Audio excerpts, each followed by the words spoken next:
अस्सलाम वालेकुम व्यूअर्स, मैं मुजम्मिल अवान एक बार फिर आपकी खिदमत में हाजिर हूँ इस खबर के साथ कि पाकिस्तान तहरीक इंसाफ की डॉक्टर फिरदौस आशिक अवान साहिबा, उन्होंने जहां पर अपने दिल की भड़ास निकाली है एक इंटरव्यू के अंदर, तो वहीं पर जब भी कोई भी जमात, कोई भी हुक्मरान जमात जिसके ऊपर मुश्किल वक्त आता है, तो उसके नाराज अरकान एक एक करके अपनी दिल की भड़ास निकालते हैं। डॉक्टर फिरदौस आशिक अवान साहिबा ने ऐसे मौके के ऊपर अपने दिल की भड़ास निकाली कि उन्होंने सारी बातें खोल के सामने रख दी और ये भी लिहाज नहीं किया कि वज़ीर आज़म इमरान खान साहब की हुकूमत ने जो उनको अपना एक एजाजी ओहदा सौंपा था, जिसके अंदर उनको बहुत सी फैसिलिटीज़ भी मिली, उन्होंने हुकूमती ओहदे को इंजॉय भी किया, उन्होंने मज़े भी लिए, उन्होंने इक़्तिदार में रहकर इक़्तिदार के ऐवानों के मज़े भी लिए। तो डॉक्टर फिरदौस आशिक अवान साहिबा ऐसे मौके पर एक ऐसी स्टेटमेंट जारी कर रही हैं कि वो हुक्मरान जमात के ऊपर डायरेक्ट एलिगेशंस लगा रही हैं, डायरेक्ट इल्ज़ामात लगा रही हैं, और ऐसे मौके के ऊपर इल्ज़ामात लगा रही हैं जब तहरीक इंसाफ के खिलाफ अपोजिशन की जानिब से शिकंजा सख्त किया जा रहा है। डॉक्टर फिरदौस आशिक अवान साहिबा जो है वो जब इस गवर्नमेंट के अंदर उनको सबसे पहला ओहदा दिया गया था, तो उनको सबसे पहले वज़ीर आज़म इमरान खान साहब ने अपना स्पेशल असिस्टेंट बनाया था इंफॉर्मेशन और ब्रॉडकास्टिंग का। उनको अपना मुआविन खुसूसी बराए इत्तलात व नशरियात मुकर्रर किया। फवाद चौधरी साहब की बैड परफॉर्मेंस से जो है वो उनको हटाकर उसके बाद डॉक्टर फिरदौस आशिक अवान साहिबा को मुआविन खुसूसी बराए इत्तलात व नशरियात बनाया गया। उसके बाद ही डॉक्टर फिरदौस आशिक अवान साहिबा इस ओहदे पर काम कर रही थी और उनको मीडिया में आने का वैसे भी बहुत शौक है। प्रेस कॉन्फ्रेंसेस करनी हो, ऑपोजिशन के ऊपर तनकीद करनी हो, ऑपोजिशन के गुब्बारे से हवा निकालनी हो, और मुतनाज़े शोहरत की जो हामिल हैं डॉक्टर फिरदौस आशिक अवान साहिबा, वो अपने मुतनाज़े बयानात की वजह से भी बहुत ज़्यादा मीडिया के अंदर इन रहती थी। अब हुआ क्या कि डॉक्टर फिरदौस आशिक अवान साहिबा को वज़ीर आज़म साहब ने अपना स्पेशल असिस्टेंट बना दिया इंफॉर्मेशन एंड ब्रॉडकास्टिंग का, अपना मुआविन खुसूसी बराए इत्तलात व नशरियात मुकर्रर कर दिया। उसके बाद ही ये इस ओहदे पर काम करती रहीं और ये जो ओहदा था ये वज़ीर ममलिकत के बराबर था। मुआविन खुसूसी का जो ओहदा होता है वो वज़ीर ममलिकत के बराबर होता है, और जो मशीर का ओहदा है वो वफाकी वज़ीर के बराबर होता है। अब डॉक्टर फिरदौस आशिक अवान साहिबा जो है उन्होंने इस इक़्तिदार में रहकर इस ओहदे को एंजॉय भी किया, इसके मज़े भी लिए। सरकारी वो जो है ना सरकारी खर्चे होते हैं, वो वज़ीरों ने जो सरकारी खर्चे करने होते हैं वो भी कौन सा अपनी जेब से करने होते हैं, वो भी अवाम के टैक्स के पैसे से करने होते हैं। तो डॉक्टर फिरदौस आशिक अवान साहिबा जो हैं, उसके बाद जी वज़ीर आज़म साहब के प्रिंसिपल सेक्रेटरी आज़म खान साहब ने डॉक्टर फिरदौस आशिक अवान साहिबा को तलब किया और उनसे इस्तीफ़ा ले लिया। उनको कहा कि जी आप अपना रेजिग्नेशन दें, आपकी परफॉर्मेंस के ऊपर वज़ीर आज़म साहब जो हैं वो पूरे तमाद नहीं है, उनको आपकी परफॉर्मेंस के ऊपर शदीद तहफ़्फ़ुज़ात हैं, आप अपना ओहदा जो है उससे आप इस्तीफ़ा दे दें। उसके बाद जी डॉक्टर फिरदौस आशिक अवान साहिबा पहले तो उनसे थोड़ा सा बोली, उनसे कोई बहस हुई उनकी। उसके बाद जब वज़ीर आज़म हाउस से ये एलामिया आया कि डॉक्टर फिरदौस आशिक अवान साहिबा जो है वो अपने ओहदे से रिज़ाइन कर दे, तो उन्होंने अपने ओहदे से रिज़ाइन कर दिया। उसके बाद जी इनको पंजाब के अंदर अहम जिम्मेदारियां दी गई। वज़ीर आज़म इमरान खान साहब ने ये फैसला किया कि डॉक्टर फिरदौस आशिक अवान साहिबा को क्यों ना पंजाब के अंदर उस्मान बुज़दार साहब की मुआविन खुसूसी बराए इत्तलात व नशरियात पंजाब मुकर्रर कर दिया जाए। उसके बाद जी इनको मुआविन खुसूसी बराए इत्तलात व नशरियात पंजाब मुकर्रर कर दिया गया। डॉक्टर फिरदौस आशिक अवान साहिबा को उस्मान बुज़दार साहब की special assistant for information and broadcasting मुकर्रर कर दिया गया, और साथ साथ वो पंजाब हुकूमत की तर्जुमानी भी करती थी। फैजुल हसन चौहान साहब को वज़ीर इत्तलात व नशरियात पंजाब के ओहदे से हटा दिया गया। अच्छा, इसमें एक बड़ी इंटरेस्टिंग बात यह है कि अब तक पंजाब के अंदर जिस तरह वफाक के अंदर बार बार इस ओहदे के ऊपर तब्दीलियां होती रही हैं वजारत इत्तलात व नशरियात के ऊपर, इसी तरह पंजाब के अंदर भी ये जो सूबाई वजारत है इत्तलात व नशरियात की, इसके अंदर बहुत ज़्यादा तब्दीलियां देखने को मिली। सबसे पहले जी फैजुल हसन चौहान साहब को बनाया गया, फिर मियाँ असलम इकबाल साहब को बनाया गया, फिर शमशान शाह बुखारी साहब को बनाया गया, फिर उसके बाद नाम आ रहा था कि जी यावर बुखारी को बनाया जाएगा, फिर डॉक्टर फिरदौस आशिक अवान साहिबा आ गई, फिर उसके बाद जो है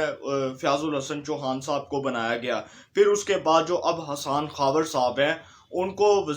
उनके पास ही ये होता है, जो हमारे सहाफ़ी भाई भी हैं, जो पंजाब हुकूमत के रिप्रेजेंटेटिव भी हैं, उनके तर्जुमान भी हैं। तो डॉक्टर फिरदौस आशिक अवान साहिबा को मुआविन खुसूसी बराए इत्तलात व नशरियात मुकर्रर कर दिया गया उस्मान बुज़दार साहब की। अब उस्मान बुज़दार साहब ने इनको चेक किया, इनकी कारकर्दगी को चेक किया, और कैसी क़यामत की निशानी है कि वो उस्मान बुज़दार साहब कारकर्दगी को चेक कर रहे हैं जिनकी खुद की कारकर्दगी सिफर है। अगर 3 सालों की बात करूं, अगर 3.5 साल की बात करूं, तो उस्मान बुज़दार साहब, ये कैसी क़यामत की निशानी है कि उस्मान बुज़दार साहब जैसा शख्स जो है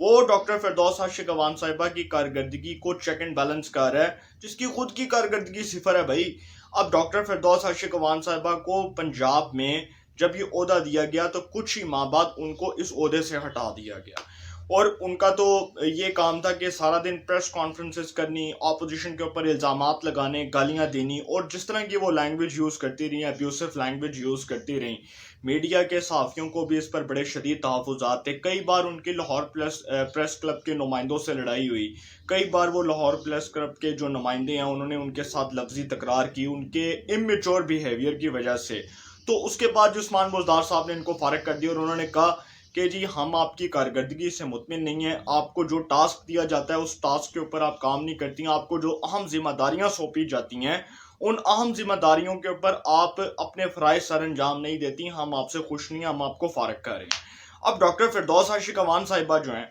उन्होंने जी समा न्यूज़ को एक इंटरव्यू दिया, और उस इंटरव्यू में उन्होंने कहा कि पाकिस्तान तहरीक इंसाफ को अपोजिशन से ख़तरा नहीं है बल्कि अपने अंदर से ख़तरा है। उन्होंने कहा कि इमरान खान साहब को अपोजिशन से कोई ख़तरा नहीं है, अगर ख़तरा है तो तहरीक इंसाफ के अपने अंदर से ख़तरा है। इसका मतलब ये है कि वो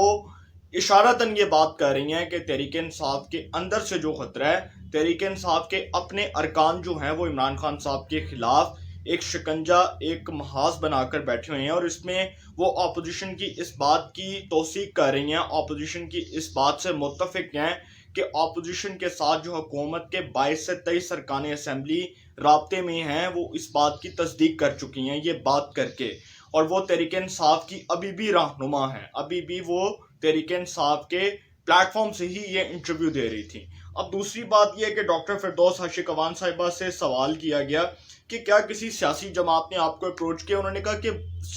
अप्रोच तो बहुत सी जमातों ने किया। उन्होंने कहा कि जी दुकानदार जो है, बड़ी इंपॉर्टेंट बात की डॉक्टर फिरदौस आशिक अवान साहिबा ने, उन्होंने कहा कि जी दुकान पर सौदा पड़ा हो तो कोई ना कोई ख़रीदार होता ही है, कोई ना कोई ख़रीदार वैसे ही होता है। उन्होंने कहा दुकान पे सौदा पड़ा हो तो कोई ना कोई ख़रीदार आ ही जाता है। तो इसका मतलब ये था कि वो उनका कि अगर उनको कोई सियासी जमात अप्रोच करती है तो वो ज़रूर जाएंगी, वो कभी भी इस बात को डिनाई नहीं करेंगी कि जी नहीं मुझे कोई सियासी जमात अप्रोच कर रही है और मैं उस सियासी जमात में क्यों ना शमूलियत इख्तियार करूं। ये बात करके उन्होंने इस बात से 100% एग्री कर लिया है कि डॉक्टर फिरदौस आशिक अवान साहिबा के बारे में ख्वाजा आसिफ साहब के और अताउल्लाह तारड़ साहब के वो बयानात जिसमें वो ये कह चुके हैं कि माजी के अंदर डॉक्टर फिरदौस आशिक अवान साहिबा पाकिस्तान मुस्लिम लीग नून में आना चाहती थी और उन्होंने इसके टिकट के लिए भी अप्लाई किया था। ये बात करके उन्होंने इस बात को मेक श्योर कर दिया, इस बात से वो मुत्तफिक हैं कि हाँ भाई माजी में मेरा मुस्लिम लीग नून की सीनियर टॉप लीडरशिप से रब्ता हुआ, और ख्वाजा आसिफ साहब ने कहा कि 2013 के इलेक्शंस के अंदर वो नून लीग के टिकट के ऊपर इलेक्शन लड़ना चाहती थी, जिसके ऊपर मैंने उनको पार्टी में शामिल करने की सबसे पहली मुखालफत की, और उसके बाद सीनियर पार्लियामेंटेरियंस हमारी जमात के बोले, उसके बाद हमने उनको शामिल नहीं किया। ये बात करके डॉक्टर फिरदौस आशिक अवान साहिबा ने खुद इस बात की तस्दीक कर दी है कि माजी के अंदर वो मुस्लिम लीग नून में आना चाहती थी। अब दूसरी बात ये है कि जो बड़ी इंपॉर्टेंट बात है वो ये है कि जी उन्होंने कहा कि सियासी इस अदम इस्तेहकाम के साथ साथ मुआशी अदम इस्तेहकाम भी बरकरार है और बहुत से राज मेरे सीने में दफन है। उन्होंने कहा कि बहुत से राज मेरे सीने में दफन है, अगर मैं बोलूँ तो वज़ीर आज़म इमरान खान साहब जो हैं मैं उनके लिए कोई मुश्किल नहीं खड़ा करना चाहती। आपको आगे जाकर बताने जा रहा हूँ कि वो कौन से राज उनके सीने में दफन है जिसका वो तस्करा कर रही हैं। उन्होंने मज़ीद कहा कि जी पंजाब में मेरे खिलाफ और वफाक में मेरे खिलाफ एक गैंग बना हुआ था जो जासूसी करता था कि फिरदौस आशिक अवान साहिबा को उठा दो। और इसमें कोई शक नहीं है कि डॉक्टर फिरदौस आशिक अवान साहिबा ये बात बिल्कुल 100% दुरुस्त करार दे रही हैं, बिल्कुल दुरुस्त बात कर रही हैं कि तहरीक इंसाफ के बहुत से रहनुमा उनसे नफरत करते थे, उनको पर्सनली तौर पर डिसलाइक करते थे, उनकी किरदार कशी करते थे, और उस्मान बुज़दार की जो हुकूमत है اس کے اندر بھی ان کی جس حد تک مخالفت کی گئی، وفاق سے زیادہ اس میں مخالفت کی گئی، لیکن وفاق کے اندر عمران خان صاحب کے چہیتے ٹائیگرز، سیالکوٹ سے تعلق رکھنے والے عثمان ڈار صاحب جو ہیں اور عمر ڈار صاحب، ان دونوں شخصیات نے پاکستان تحریک انصاف کے پلیٹ فارم سے کھڑے ہو کر ڈاکٹر فردوس عاشق اعوان صاحبہ کی مخالفت کی۔ بڑی امپورٹنٹ خبر دے رہا ہوں آپ کو، ڈاکٹر فردوس عاشق اعوان صاحبہ کو ہٹانے میں عثمان ڈار صاحب کا ایک بڑا کلیدی کردار ہے، اور اس حوالے سے فواد چودھری ہو گئے، شاہ محمود قریشی ہو گئے، ڈاکٹر فردوس عاشق اعوان صاحبہ کو ہٹانے میں ان کا ایک بڑا رول تھا، کیونکہ جہانگیر ترین صاحب وہ واحد رہنما تھے جنہوں نے ڈاکٹر فردوس عاشق اعوان صاحبہ کو اس جماعت میں شامل کروایا اور ان کو اتنی عزت ملی، اتنا مقام ملا۔ ورنہ تو ڈاکٹر فردوس عاشق اعوان صاحبہ کو کوئی جماعت نہیں رکھ رہی تھی، کیونکہ پیپلز پارٹی جو ہے وہ آلریڈی ان کو کک آؤٹ کر چکی ہوئی تھی۔ اور اب ڈاکٹر فردوس عاشق اعوان صاحبہ نے یہ جو بات کی ہے بالکل ٹھیک کی ہے کہ مخالفت میں لوگ تھے۔ سوال کیا گیا کہ جی وزراء کو بہترین کارکردگی کی بنیاد پر ایوارڈ دیے گئے، آپ کی اس پر کیا رائے ہے؟ تو انہوں نے جواب دیا کہ جی یہ جو ابھی جو انہوں نے اس کے اوپر ایک بڑا امپورٹنٹ جواب دیا، انہوں نے کہا کہ جی اس پر میں تو کچھ نہیں کہنا چاہتی، لیکن یہ ضرور کہوں گی کہ جو وزیر اعظم صاحب کے نادان مشیر ہیں وہ ان کو غلط ایڈوائس دیتے ہیں، غلط مشورے دیتے ہیں، اور بہت سے جو لوگ ہیں پارٹی کے اندر جو اچھے لوگ ہیں ان کو نظر انداز کر دیا جاتا ہے۔ انہوں نے کہا کہ وزیر اعظم صاحب کو غلط مشورے دیے جا رہے ہیں، جس کی بنیاد کے اوپر وزیر اعظم صاحب جو ہیں وہ غلط مشوروں پر عمل کر رہے ہیں۔ انہوں نے کہا کہ ویسے یہ ایوارڈز دینے کی ضرورت کوئی نہیں تھی، اگر دیکھا جائے تو اوورآل سارے وزراء کی پرفارمنس ایک جیسی ہے۔ تو انہوں نے کہا کہ یہ میری تو سمجھ سے بالا تر ہے۔ اس کے بعد یہ سوال کیا گیا کہ آپ کی جماعت کون سی ہے اور آپ تحریک انصاف میں ہی اپنی سیاست کو برقرار رکھیں گی؟ تو انہوں نے کہا کہ جی میری جو جماعت ہے وہ عوامی پلیٹ فارم ہے، میں عوام کے پلیٹ فارم سے اپنی سیاست کی جو جنگ ہے اس کو جاری رکھوں گی، اس کو ہمیشہ برقرار رکھوں گی۔ میں عوام کے پلیٹ فارم سے اپنی سیاست کروں گی، میری کوئی جماعت نہیں ہے، میری کوئی پولیٹیکل پارٹی نہیں ہے، میں عوام میں جاؤں گی اور عوام سے جا کر مشورہ کروں گی۔ یہ تھا وہ ڈاکٹر فردوس عاشق اعوان صاحبہ کا انٹرویو، جس کے اندر انہوں نے اپنے دل کی بڑاس نکالی، کچھ ناراضگی کی صورت میں بھی نکالی، کچھ امیچور سٹیٹمنٹس کی صورت میں بھی نکالی۔ میں ڈاکٹر فردوس عاشق اعوان صاحبہ کے اس انٹرویو کو ایک بچگانہ انٹرویو قرار دوں گا، اس لیے کیونکہ جو باتیں انہوں نے کی ہیں ایک ایسے موقع پر کر رہی ہیں جب ان کو اتنی عزت ملی، اتنی شہرت ملی۔ اس میں کوئی شک نہیں ہے کہ عمران خان صاحب نے ان کو بہت زیادہ عزت دی، اس جماعت کے اندر بہت زیادہ عزت دی، اور بہت زیادہ ان کو اس جماعت کے اندر مقام ملا جتنا ان کو پاکستان پیپلز پارٹی میں بھی نہیں ملا۔ آپ سب کو پتا ہوگا کہ ڈاکٹر فردوس عاشق اعوان صاحبہ نے اس وقت بھی ایک ڈرامہ کیا تھا جب گیلانی صاحب کی کابینہ کے اندر وہ وزیر